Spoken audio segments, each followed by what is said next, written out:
My life begins with something that could be the start of a joke. And it goes like this. A Christian, a Muslim, and a Jew walk into a bar.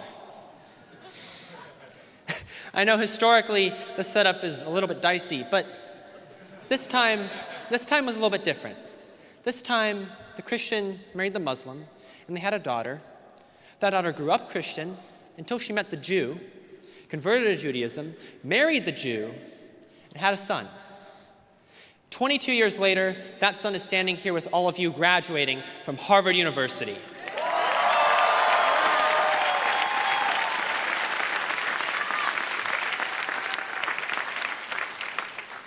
I am a proud Jew. I'm also the proud grandson of a Christian and the proud grandson of a Muslim. But that isn't a contradiction in any sense of the word. It's proof of a concept, and that concept is what I want to talk to you all about today, because my family taught me something I think this world could really use right now, which is that the counter to division isn't necessarily agreement. It's understanding. Our world today, all the way from the global stage to right here at Harvard, has been split into two sides. There are two sides to every story, of course, only two sides. Two sides to every conflict, argument, disagreement. Good and bad. Give and take. Right and left. Progressive and conservative, capitalist and communist, oppressor and oppressed, rich and poor, US and China, US and Russia, Russia and Ukraine, Israel and Palestine, Israel and Iran, US and Iran, US and Israel and Iran. All in binaries. At least they're presented to us in terms of binaries. Here's this issue. What do you think? What side are you on? Come on, where do you stand? Who do you stand with? In my family, well, my family wouldn't exist with that kind of approach. My grandfather's one, a Pakistani Muslim who grew up in the middle of the Indo-Pakistani War of 1947. The other, a Jewish refugee of the Holocaust, met many times over the course of their lives. As you might imagine, they disagreed on a great many things. And yet, one of the main memories I have of them growing up was seeing them sitting together at a coffee table, discussing everything under the sun.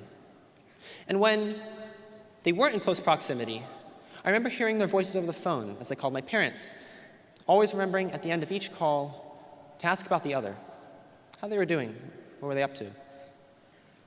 Of course, there are many differences that they never resolved, but still they acknowledged each other, they cared for each other, they stayed in contact, and they debated with each other. Their vast disparity in life experience, viewpoints, ideology, faith, and beliefs. A point of contention, yes, but not a point of division. And yet, somewhere in between their generation and ours, something in the conversation shifted. The debates got louder, the noise got louder, the listening stopped. It got harder. On the news, on your timeline, at the dinner table, people speaking without listening, people arguing, having already decided their own allegiances, people debating not to listen, understand, or to learn, but to win, to humiliate, to be right. And somewhere along the way, the person sitting across the table stopped being a person and became an obstacle. Now, some would say that there are in fact people in this world for whom understanding is neither owed nor even worth the attempt. People whose very irredeemable actions or beliefs place them beyond the reach of dialogue. People who indeed have become nothing more than obstacles to the greater good. And maybe that's true.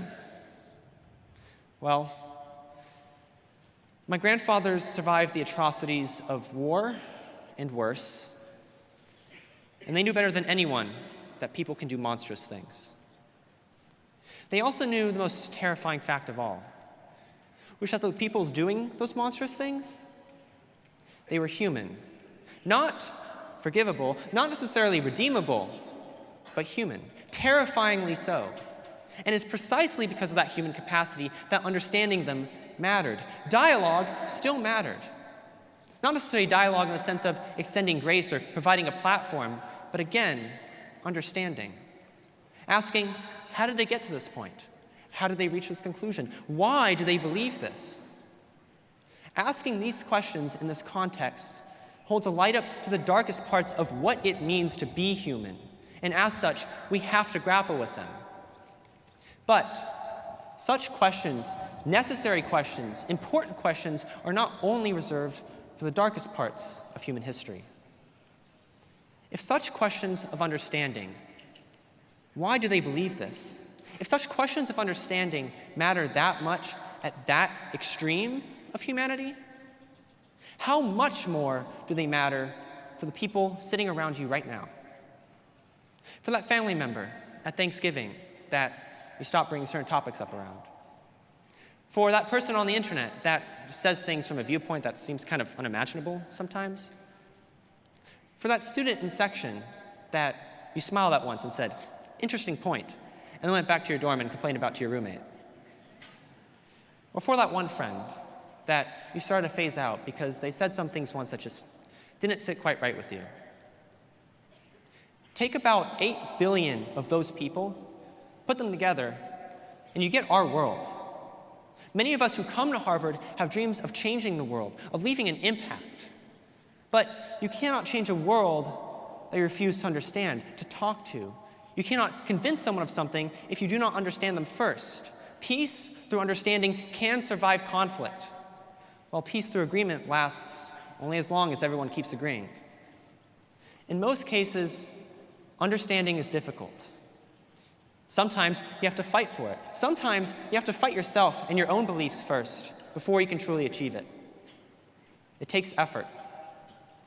My grandfathers knew that, but they chose to try anyway. So, as we all go out into an increasingly troubled world and divided world, I want to leave you all with one simple practice. Whenever you meet someone you disagree with, state your case, yes. Stand up for what you believe in, absolutely. But also, ask the other person about their beliefs. Ask them how they got there. Place yourself in their shoes and ask, why do I believe this? Listen like you might be wrong. That is not a weakness or betrayal of your own ideals. That is the hardest and most important thing you can do in a world that is constantly telling you, pick a side. I told you my life begins like a joke. Well,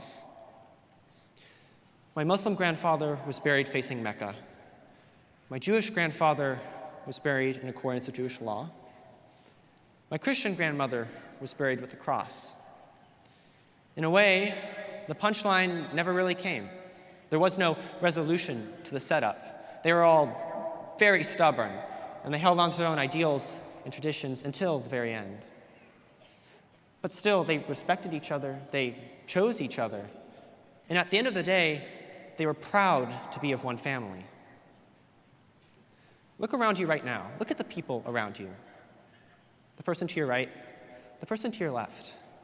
You're sitting now amongst people of every belief in every background. A family that we have built over the years here at Harvard. Do we agree on everything? Ask the section kid. Will we ever agree on everything? Certainly not. The world beyond these walls, it has all the same disagreements, the same differences of opinion, the same divisions that we have. But I urge you, see the people in your class for who they are as people. Fight to understand them and their beliefs just as much as you stand up and fight for your own. And after you walk through the gates of this yard for the first time as Harvard graduates, do the same for the people of our world. Because in a time this complicated and this divided, understanding and a genuine willingness to look a little bit deeper is how those divisions start to heal. Thank you all, and congratulations to the class of '26.